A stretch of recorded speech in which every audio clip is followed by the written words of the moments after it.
BNP ভারতের দালাল কিংবা আওয়ামী লীগের দোসর এমন বক্তব্য খারিজ করে দিয়েছেন দলটির স্থায়ী কমিটির সদস্য মির্জা আব্বাস। তিনি হুঁশিয়ারি দিয়ে বলেছেন, যারা এসব করছে তাদের পরিণতি ভালো হবে না। তিনি আরও বলেন, ১/১১ ভয়াবহ পরিণতি বিএনপির চেয়ে কেউ বেশি ভোগ করেনি। আর বিএনপির আরেক জ্যেষ্ঠ নেতা রুহুল কবির রিজভী বলেছেন, উপদেষ্টাদের মধ্যে কেউ রাজনৈতিক গঠনের উদ্যোগ নিলে সরকারের নিরপেক্ষতা প্রশ্নবিদ্ধ হবে। বিস্তারিত জানাচ্ছেন শফিকুল হক।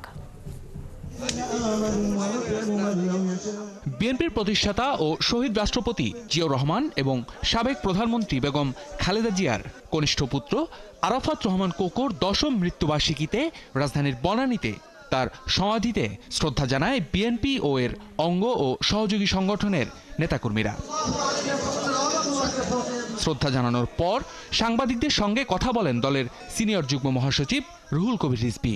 জানান, শেখ হাসিনার চক্রান্তে এক ধরনের হত্যাকাণ্ডের শিকার হয়েছিলেন আরাফাত রহমান। হত্যাকাণ্ডের শিকার হয়েছে।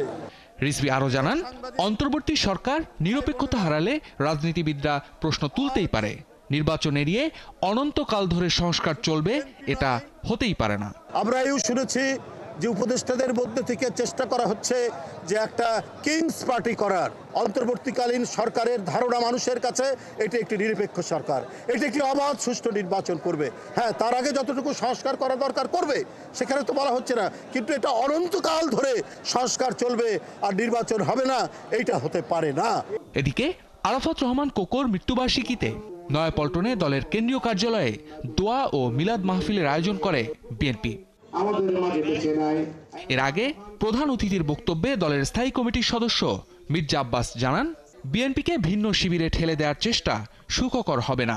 অভ্যুত্থানের পর বিভেদের সৃষ্টি হলে কাঙ্ক্ষিত লক্ষ্যে পৌঁছানো সম্ভব হবে না। এই ধরনের কথাবার্তা, সংঘাত, বিভেদ এই 5ই আগস্টের পরে আজকে যদি করতে থাকেন, তাহলে কিন্তু দেশের গণতন্ত্র কোনোদিন চেহারা দেখবে না। আজকে আমাদেরকে ঠেলে দিতে যাচ্ছেন অন্য শিবিরে, উদ্দেশ্যটা কি? আওয়ামী লীগের সিল মারতে চান? আমাদেরকে ভারতের দালাল বানাতে চান? এই কথা কখনো চিন্তা করবেন না। বিএনপিকে যারা ভিন্ন শিবিরে ঠেলে দিয়ে ফায়দা হাসিলের চেষ্টা করছেন, এটার পরিণতি কিন্তু ভালো হবে না। গণতান্ত্রিক প্রক্রিয়ায় নতুন দল গঠনের উদ্যোগকে স্বাগত জানায় বিএনপি।